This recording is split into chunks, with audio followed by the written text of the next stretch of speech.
మిత్రమా, జ్ఞాపకాలు అనేవి చాలా గమ్మత్తైనవి.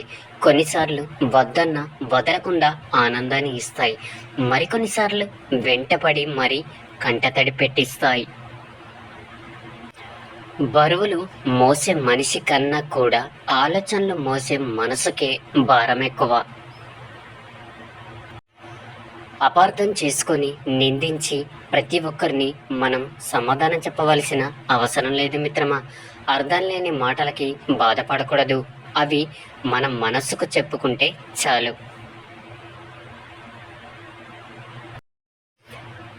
గొడవ జరిగినప్పుడు తప్పు నీదా నాదా అని ఆలోచించే వాళ్ళ కంటే తప్పు ఎవరిదైతే ఏముంది, నువ్వు నాకు కావాలి అనుకొని ఏ ఈగో లేకుండా సారీ చెప్పాలనుకునే ప్రేమ దొరకాలంటే అదృష్టం ఉండాలి మిత్రమా.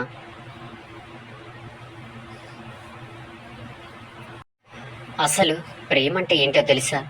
మీరు ఎన్ని మాటలు అన్నా, మీరు ఎంత బాధ పెట్టినా అవేవి కూడా మనసులో పెట్టుకోకుండా అన్నీ మర్చిపోయి మళ్ళీ మీ దగ్గరికి వచ్చి మాట్లాడతారు కదా, అదే నిజమైన ప్రేమ అంటే.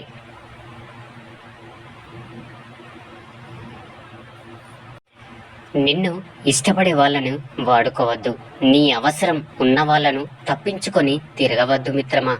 నిన్ను నమ్మిన వాళ్ళను మోసం చేయవద్దు. నిన్ను గుర్తుంచుకునే వాళ్ళను ఎప్పటికీ కూడా మర్చిపోవద్దు. సీతకు రాముడిపై ఎంత నమ్మకం ఉంది అంటే, లంకను చేరిన తర్వాత హనుమంతుడు సీతను చూసి, తల్లి, నేను మిమ్మల్ని మీ రాముడి దగ్గరికి చేరుస్తానని చెప్పిన సీత మాత్రం నా రాముడే ఈ లంకకు వచ్చి ఆ రావణుని సంహరించి నన్ను తీసుకువెళ్తాడు అని చెప్తుంది.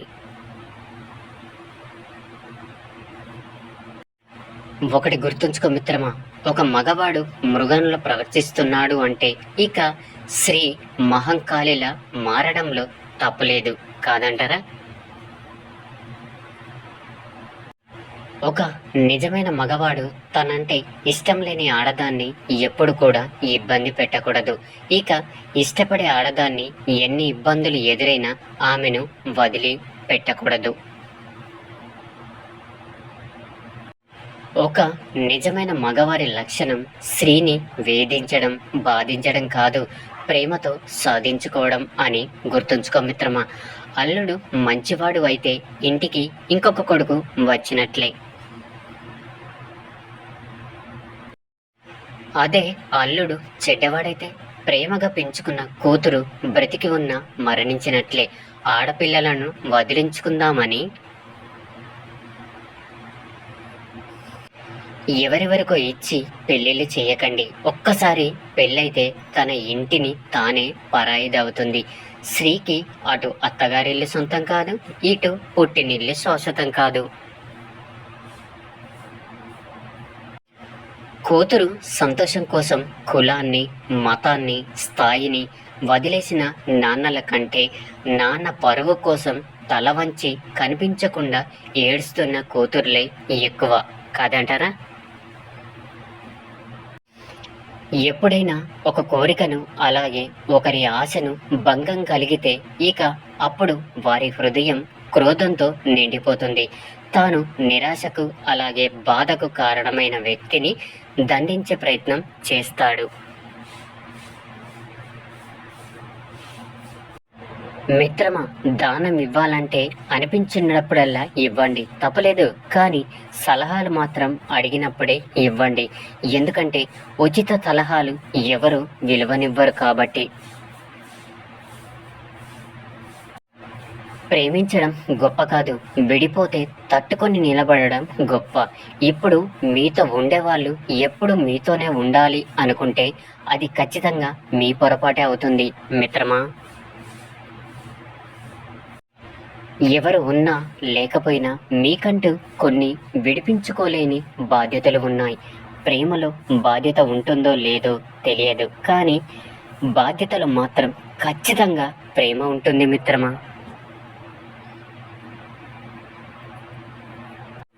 అందుకే వివాహమైన కొత్తలో మా అమ్మాయిని చూసుకునే బాధ్యత మీ మీద పెడుతున్నామయ్యా అని అంటారు.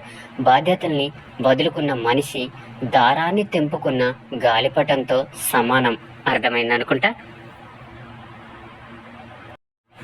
ఒక కుండతో నీళ్లు మోస్తేనే మనం ఎంతో దూరం నడవలేము. అలాంటిది ఎన్నో బాధలను, ఎంతో దుఃఖాన్ని, ఎన్నో అవమానాలను మోస్తూ ఇంకెంత దూరం వెళ్ళగలం? ఇక్కడ ఎవరు కూడా పడకుండా పైకి రాలేదు, వచ్చినప్పుడల్లా మళ్ళీ పడకుండా లేరు. బరువును మోస్తూ సముద్రాన్ని ఈదగలవేమో, కానీ జీవితాన్ని కాదని గుర్తుంచుకో మిత్రమా. అందుకే జీవితంలో ఏది మోయకండి. మిత్రమా, ఆ దేవుడు రొమ్ము చూసి ఆకాశానికి ఎదురు వెళ్లే ధైర్యం పక్షికిచ్చాడు. తనువును నరికిన మళ్ళీ చిగురించే గుణం చెట్టుకి ఇచ్చాడు. ఆ నారాయణుడికి బాగా తెలుసు ఏది ఎవరికి ఇవ్వాలో. అందుకే నీతో కొండలు ఏమీ మోయనివ్వడం లేదు. ఇప్పుడు మీరు పడుతున్న కష్టాలన్నిటినీ కూడా తట్టుకోగలరని ప్రగాఢంగా నమ్మే వాటిని మీకు ఇచ్చాడు మిత్రమా. అందుకోసం పిరికివాడిలా ఉండకండి, ఎదగండి. ఎవరికి లొంగకూడదు, దేని నుంచి తప్పుకోకూడదు. మీ కష్టపడే తత్వం చూసి కష్టానికి కష్టం కలగాలి, ధైర్యంగా ఎదుర్కోండి. మనతో ఉండలేక నటించే వాళ్ళ కన్నా నటించలేక వదిలి వెళ్ళే వాళ్ళకే ఎక్కువగా కృతజ్ఞతతో ఉండాలి. డబ్బుకు మించిన కోరికలు ఉన్నా, ఆకలికి మించిన తిండి తిన్నా నిద్ర పట్టదు. అర్థమైందనుకుంటా. మిత్రమా, ఏ విషయంలోనూ కూడా ఎవ్వరి మీద ఆధారపడకూడదు. ఎందుకంటే ఒక్కసారి అడిగితే సాయం, పదే పదే అడిగితే చేతగానితనం అవుతుంది. వీలైనంత వరకు ఎవరి సాయం లేకుండా బ్రతకడం నేర్చుకుంటేనే మన మీద మనకు నమ్మకం.